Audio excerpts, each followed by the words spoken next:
I've come to the conclusion that really it would have been far easier to have had two wives.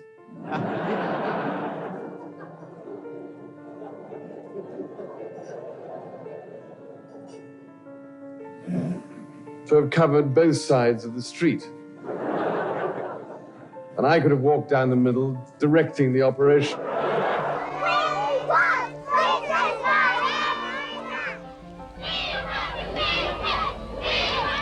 It was difficult for me to tread the path between Prince Charles and Princess Diana. Now Diana arrived every weekend with the boys on Friday afternoon and left every Sunday. But someone else occupied that space in between. And I learned to serve two royal mistresses. One, Princess of Wales, and the other, Mrs. Parker Bowles.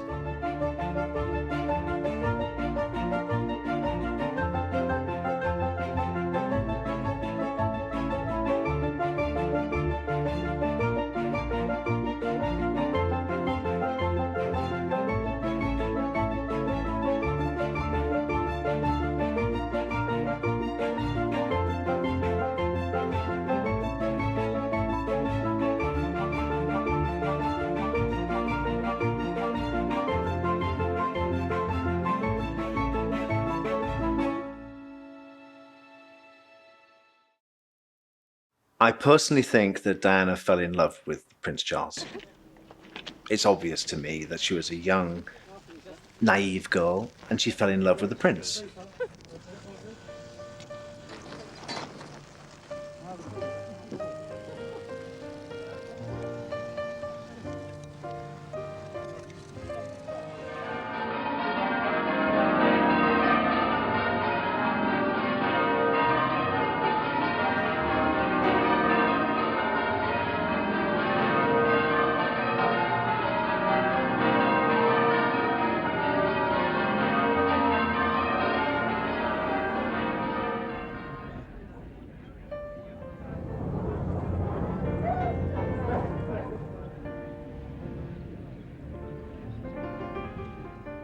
But my wife has proved, apart from anything else, that she is as good as the next woman at the art of honging.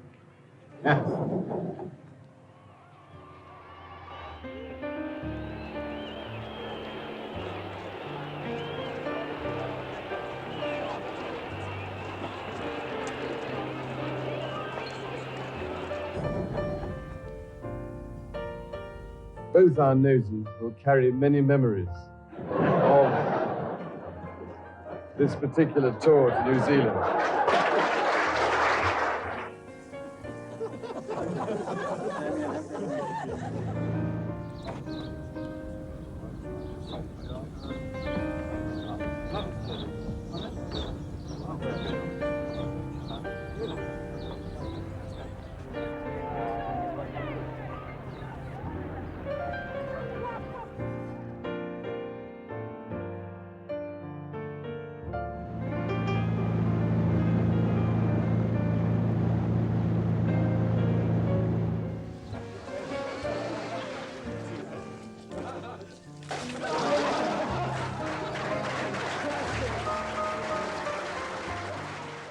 Years later, she said to me, well, yes, I kissed a frog. I found a toad. That was my story. But she did fall in love with him, and those two boys are born out of love.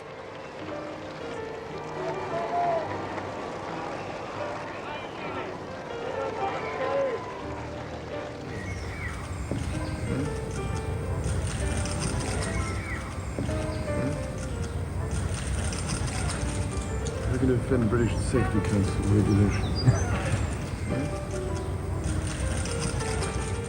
We're going to offend British...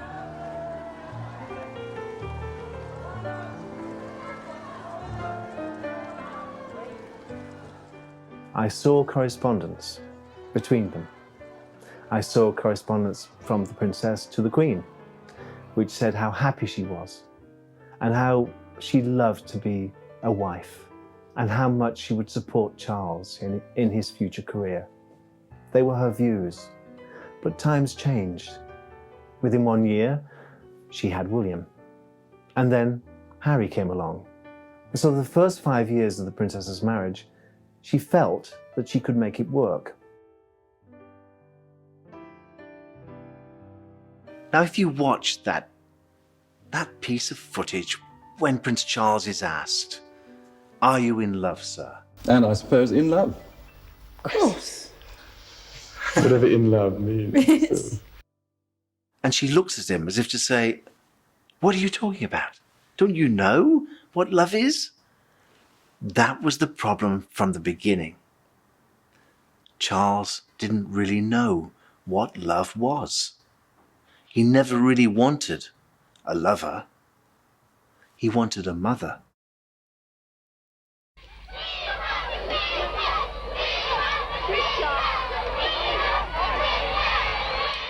I haven't yet worked out a method of splitting my wife in half. She can do both sides. In the early days, Diana's light was small, but it began to shine brighter and brighter and brighter. And it was a sort of a Star is Born situation. Prince Charles would say to her, "Well, I married you, I made you a princess. You weren't born royal. This is a man who's been born to be king. This is a man who's been treated from the very beginning as a god." Suddenly being eclipsed by this woman, he wasn't very happy.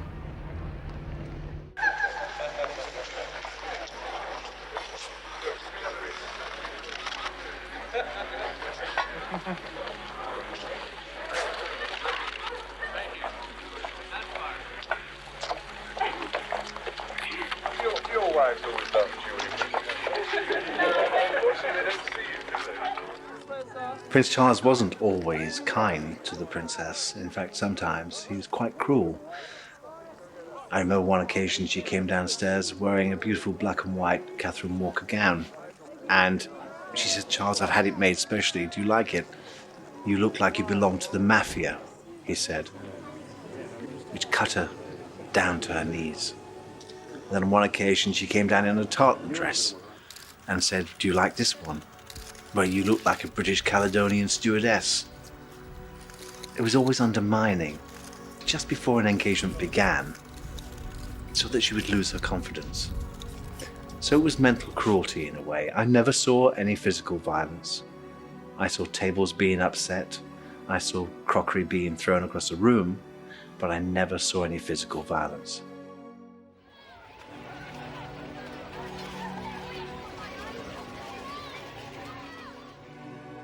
The rest of the royal family and the royal household, they treated Diana as if she was just another gal. In fact, they didn't give her much consideration at all. I did notice that one day, going through the drawing room, the old Queen Mother, she passed the magazine table and Diana's face was on the front of Hello Magazine. And as she walked past the table, she flipped the magazine over onto its backside and carried on walking.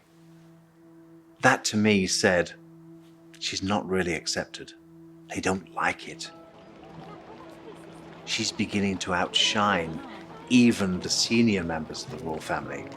It's a dangerous territory.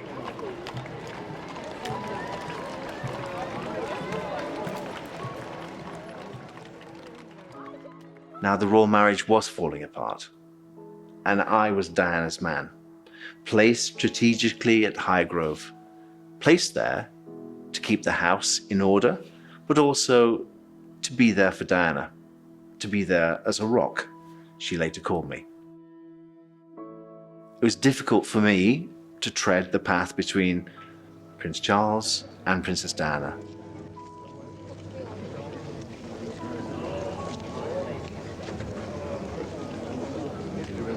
Now Diana arrived every weekend with the boys on Friday afternoon and left every Sunday, but someone else occupied that space in between.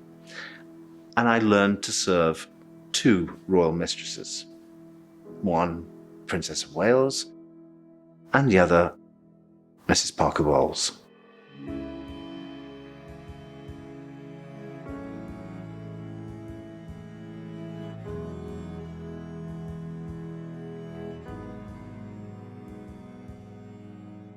She always knew that there was someone else. in the background, waiting. She knew it on her wedding day. And again, if you look at the footage of Princess Diana walking down the aisle with her father, you will see her looking from side to side. And she once said to me, "You know what I'm doing, don't you? I'm looking for her." And she was there. Even on my wedding day, she was sat there in the congregation.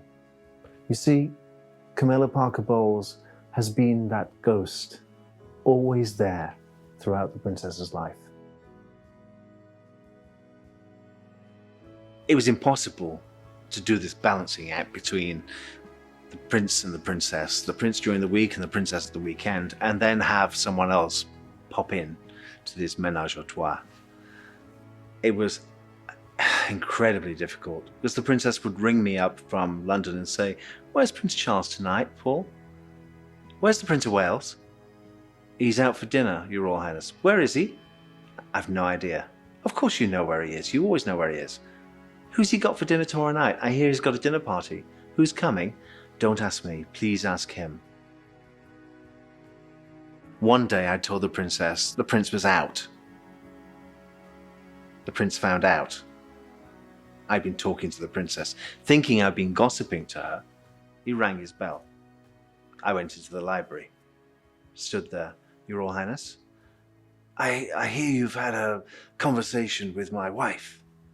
Well, why are you talking about me being out last night?" "I'm sorry, Your Royal Highness, but you were." "Well, can't you lie?" "You're asking me to lie about you not being in residence." "Yes, why did you do what you're bloody told?" And he picked up a book and started to stamp on the spot like a petulant child, and he hurled this book at me across the room. I dodged and missed it, and I thought, I think my time's up. I think it's time I got out. Diana rescued me. She took me back with her.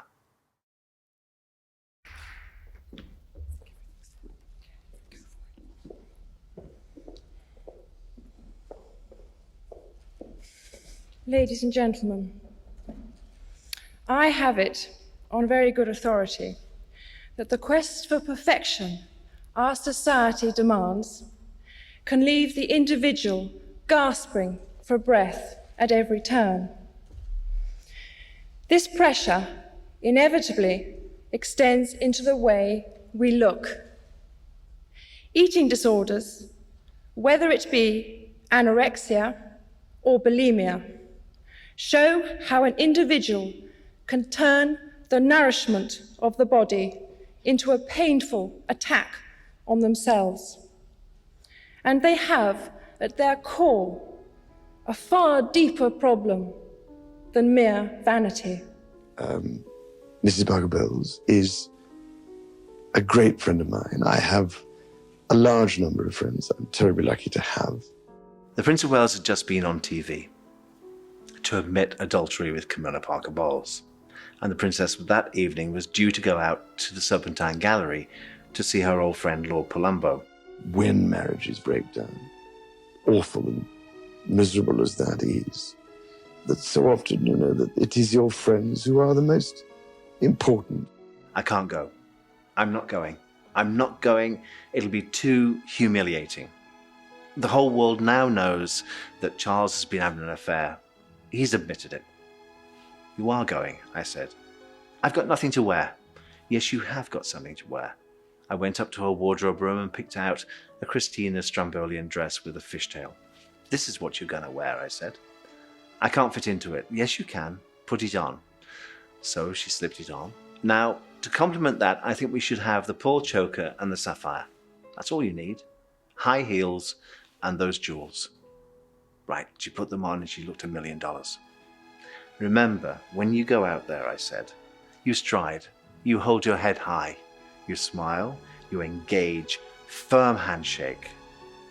Say to yourself, I am Diana, Princess of Wales, and I am here to stay. I am the mother of the future King of England." Say it to yourself.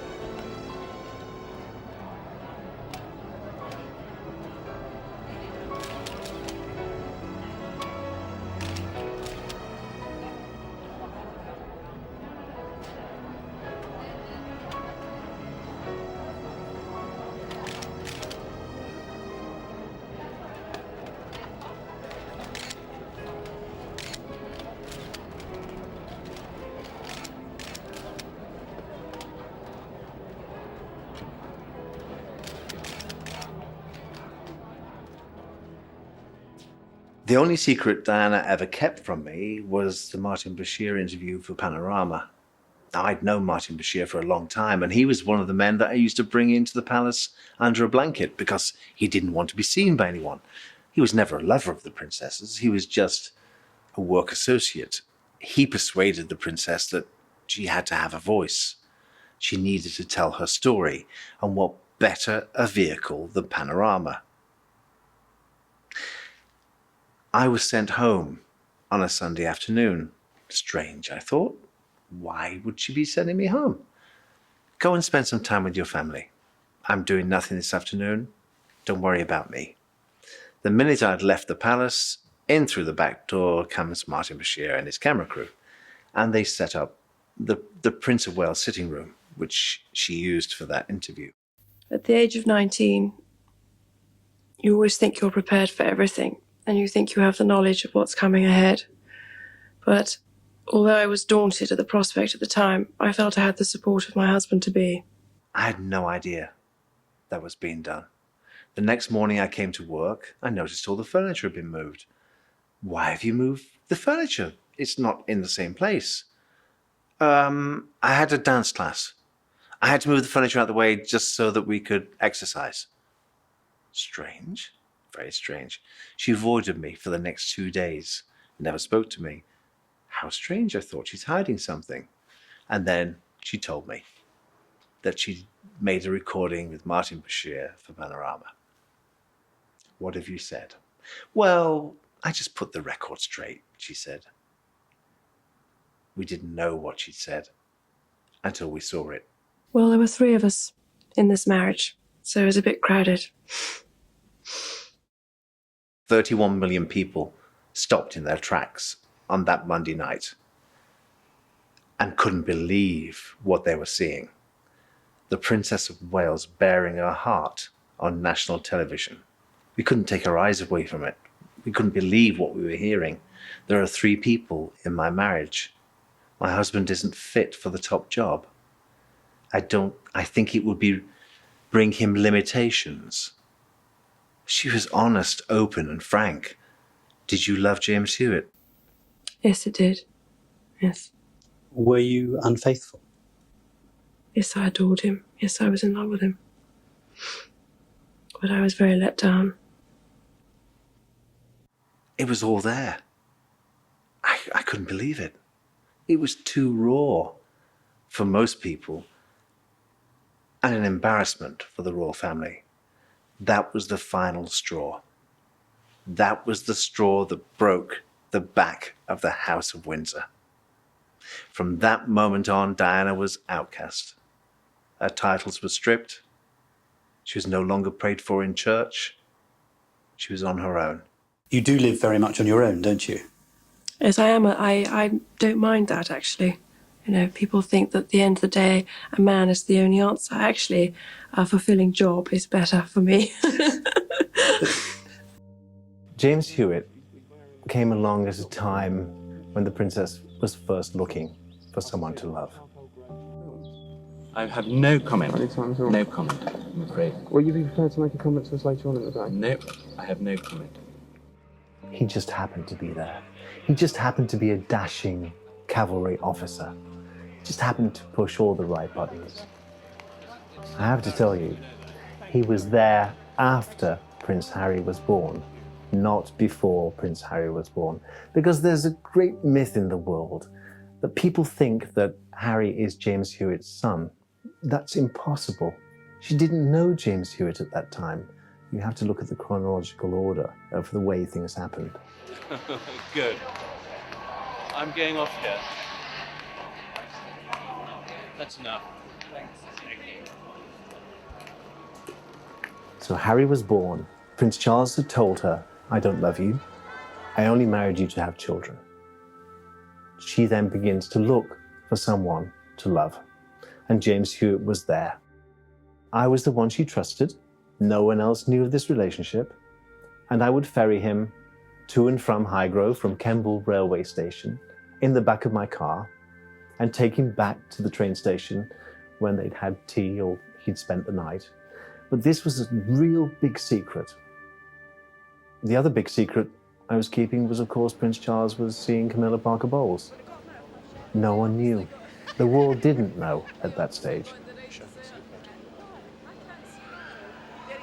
The Prince of Wales and Camilla Parker Bowles seen together in public quite clearly, coming down the steps of the Ritz after the party for the 50th birthday party for Camilla's sister. No secret about their relationship now, none possible at all. The photograph that people have waited so long, the picture that people have waited so long to see. Quite brief, really, out of the doors, down the steps, into the car, and driving away. Absolute cascade of flashbulbs, only a few seconds, but the picture, the scene that says so much.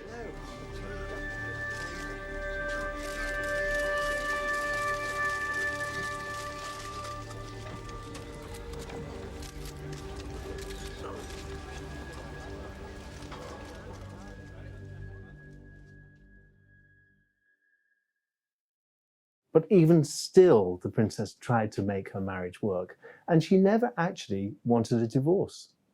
She said, "I'll have a separation, but I don't want to be divorced. For the children's sake, I want us to remain a family unit, to bring them up as parents." But the Queen wouldn't hear of it. The Queen wrote to Princess Diana and said, "For the sake of the monarchy and the country and the church, we think it's best if you and Charles divorce." The princess was furious. She says, "This is my marriage, not theirs. It's nothing to do with the church. It's to do with me and Charles and the children." In the very end, she had to succumb to a divorce.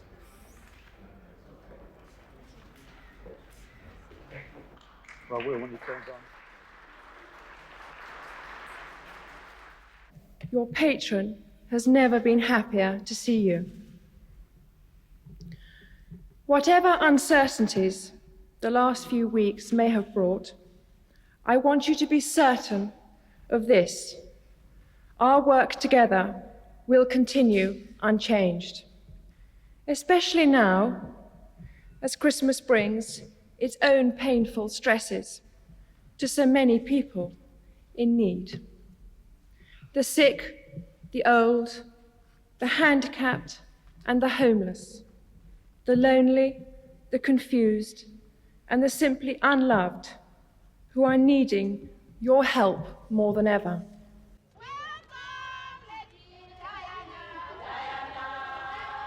I was with her for 10 years in total and began traveling with her around the world, to Angola, to Bosnia, to far-reach countries, searching out people who were less fortunate than we were, people who needed their plight heightened by an incredible icon of our times. I think we ought to retire gracefully. He's done very well.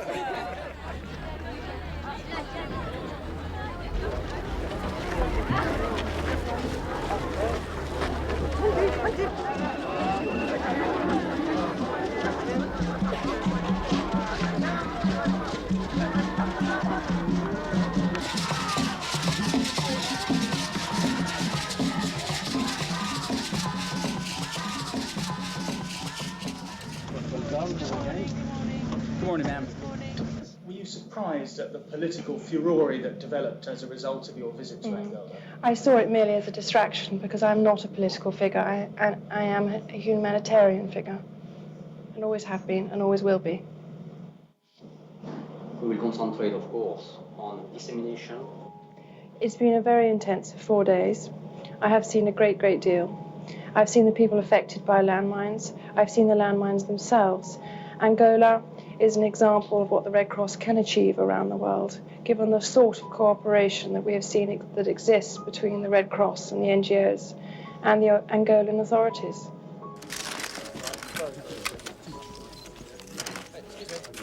Excuse me, Ray, can you hang on, pal?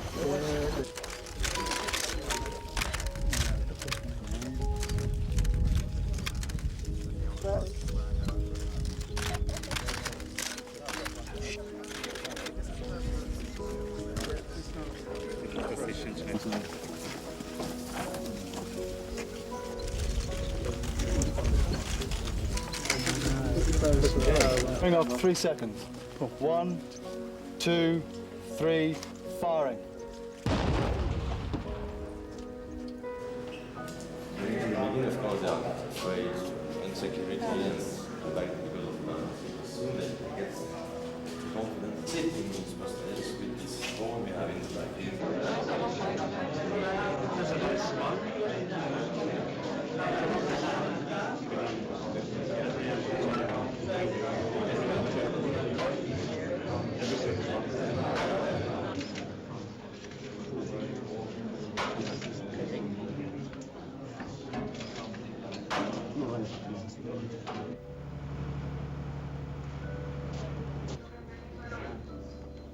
Xiaomi, Ignacio, acompanharam bem.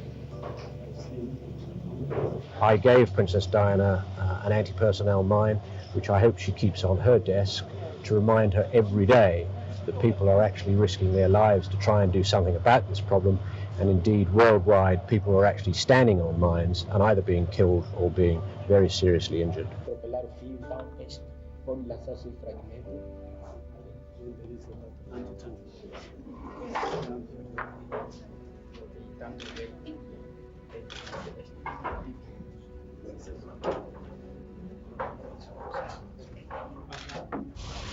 Despite the controversy at home, the princess's campaigning continued today in what's believed to be the most heavily mined town in the world. Already briefed about the political row she'd stepped into, she seemed taken aback by the description of her as a loose cannon. But you know, I'm only trying to highlight a problem that's going on all around the world. That's all. It's been said, though, that you're aligning yourself with Labour policy. Do you think that's wise? Labour? I don't know what you're talking about. I don't know what We have really to keep the programme going. Thank you very much. Thank you very much.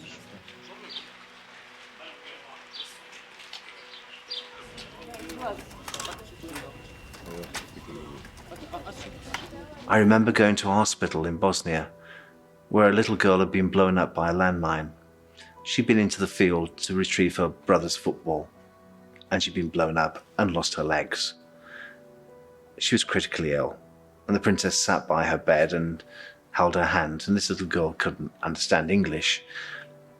And the princess left. The little girl opened her eyes and said to the nurse in her language, "I've just seen an angel." That one moment of humanity changed my life, and I saw the princess in a different light. I saw her as beautiful inside as she was on the outside. I wanted just to be with you, to show that you are not forgotten. Diana did things differently. There was a memo came from Buckingham Palace. "Diana, when you're in public, please wear a hat and please wear gloves, because you're touching the public and you might catch something." What activity?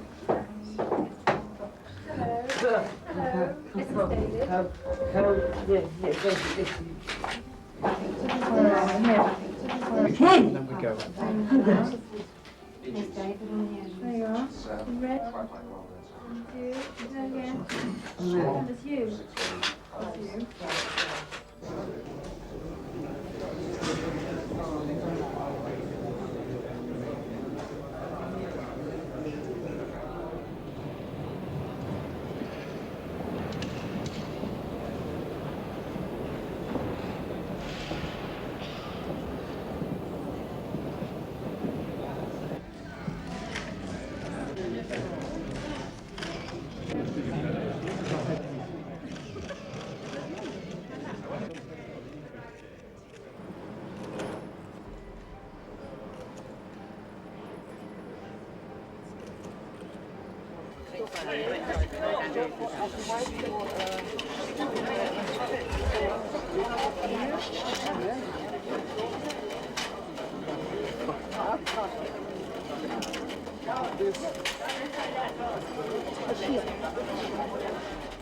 And I'm not too sure about you touching those people with HIV and AIDS.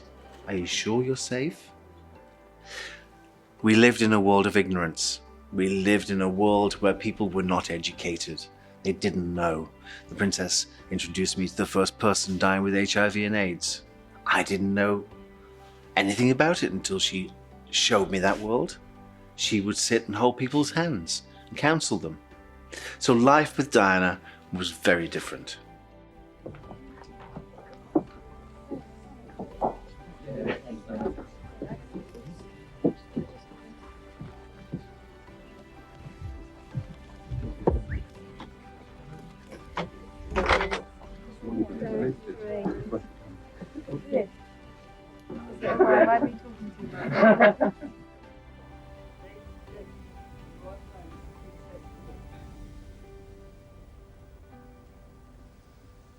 We have a battle on our hands. It has to be waged on two major fronts: prevention and cure. As far as prevention is concerned, parents and teachers are in the front line. As a parent myself, I'm only too aware of the responsibility this implies in terms of the kind of upbringing best suited to encourage the child to say no. She also boosted the morale of the soldiers serving in Northern Ireland. She went to Londonderry to visit the Royal Hampshire Regiment, one of the regiments of which she was Colonel-in-Chief. Even in full combat gear, the Princess managed to look glamorous, providing a welcome relief for the men used to the daily dangers of serving in the troubled province. Although an obvious target herself, the Princess seemed to shrug off any fears.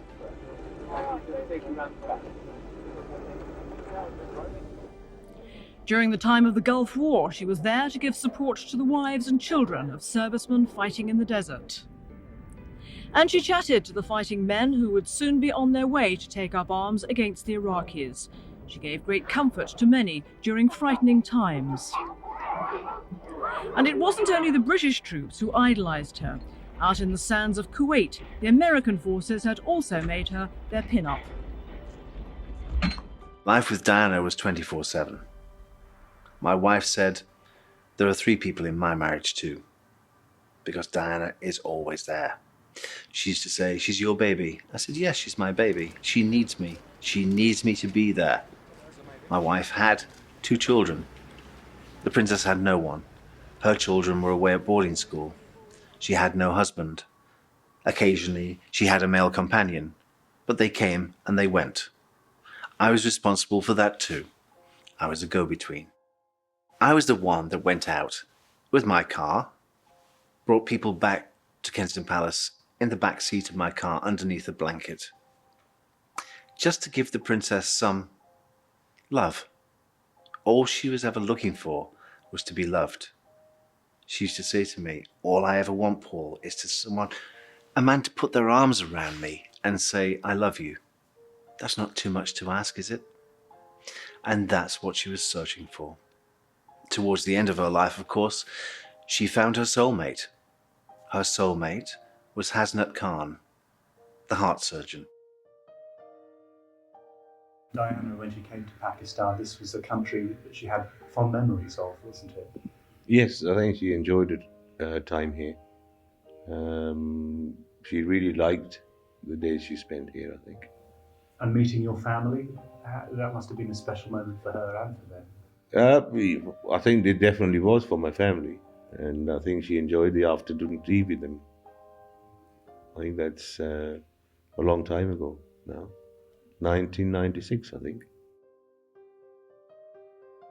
I remember the day the Princess met Hasnat Khan.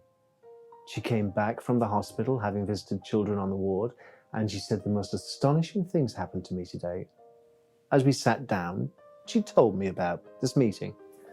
She said I was going up in the elevator and somebody put their foot into the elevator door as it was closing and it opened again. And there he was. This gorgeous man was staring at me. Well, who wouldn't stare at Princess Diana? Surrounded by a gaggle of students, Hasnat was on his rounds around the hospital. And there he was, face to face with the Princess for the first time. And she said, I knew I would have a relationship with him. Our chemistry was so strong that I knew. Of course, their relationship was nearly 2 years in the making. 2 years, no one knew about him. Again, I was the go-between. I would bring him into the palace. I'd ask chef to cook dinner for two. I'd wait dinner for two. I'd make sure they were comfortable before I went home. And in the morning, I'd take him back in the boot of my car to the hospital. So the police never saw him. The chefs never saw him. The maids never saw him. No one saw him, just me.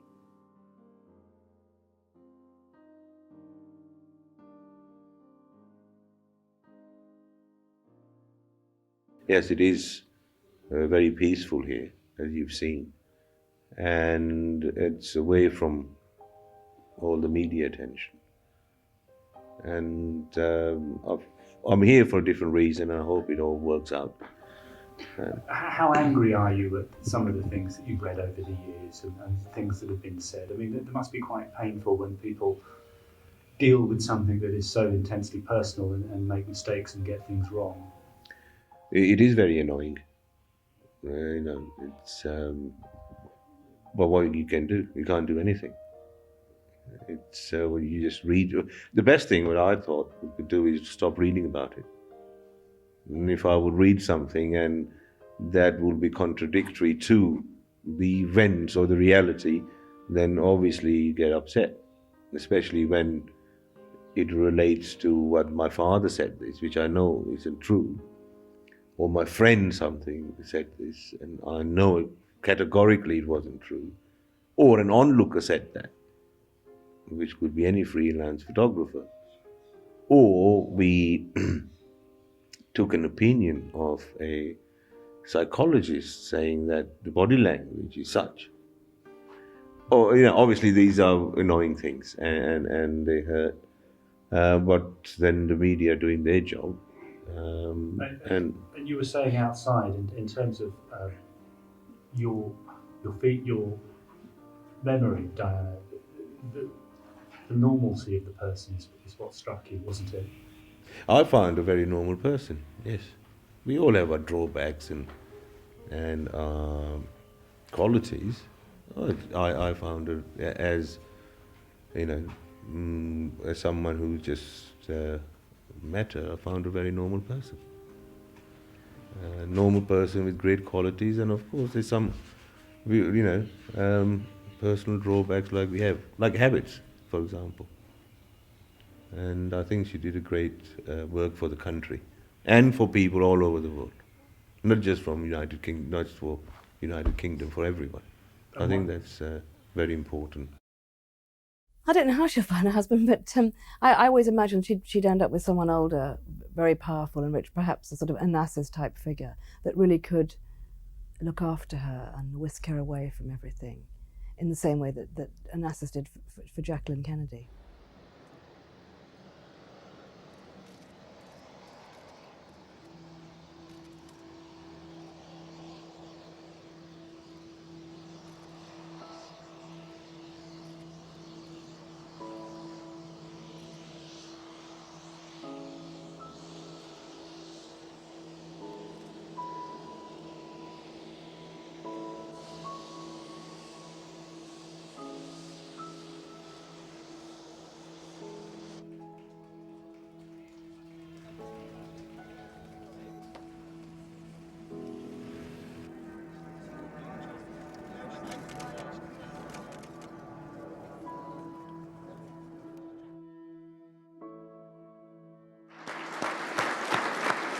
I hope you can find it in your hearts to understand and to give me the time and space that has been lacking in recent years.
Hasnat Khan had been the princess's companion for over 2 years.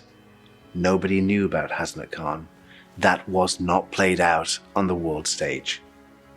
Whereas, after they'd broken up, the princess was invited to the south of France by the Mohammed Al Fayeds. She met Dodi Al Fayed.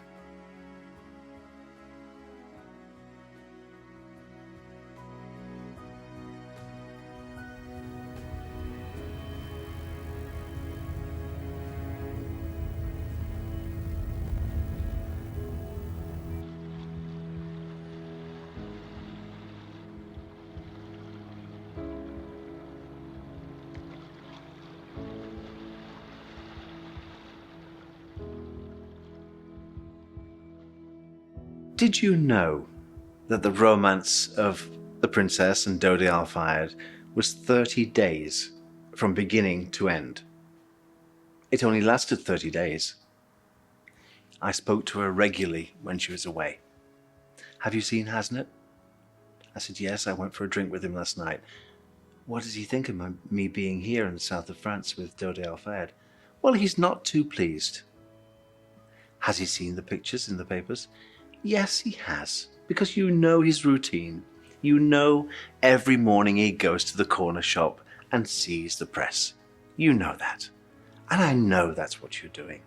You're manipulating the world's media by having these pictures taken to show Hasnat who you're with. It's sort of a... Are you jealous? Do you mind? Do you care? Are you bothered? That's what Diana was saying to Hasnat Khan through those pictures in the world's media. And of course Hasnat was bothered. And I didn't find out until recently that he called her the day before she died on her mobile phone. He called her to try and patch up their relationship. Had she returned to London, I truly believe the romance between Hasnat Khan and the princess would have been rekindled. It was too strong. It was too deep. They were true soulmates. I said to the princess, when are you coming home? I'm coming home on Sunday, Paul. I'm just bored. I'm on this boat. It's freezing cold downstairs. It's boiling hot on deck. I'm sending these pictures out and nobody's coming back to me. I'm having no communication. I need to come home. But the only way home is on the Harrods jet. The only way I can get home is via Paris, because Dodi has to go to Paris to do some business for his father. How is he with you? Oh, he's very spoiling. He's very generous, the princess said. He's given me a necklace, some earrings. He's given me a watch. I said, you know what's coming next, don't you? Do you think so? Oh, yes. He's going to give you a ring.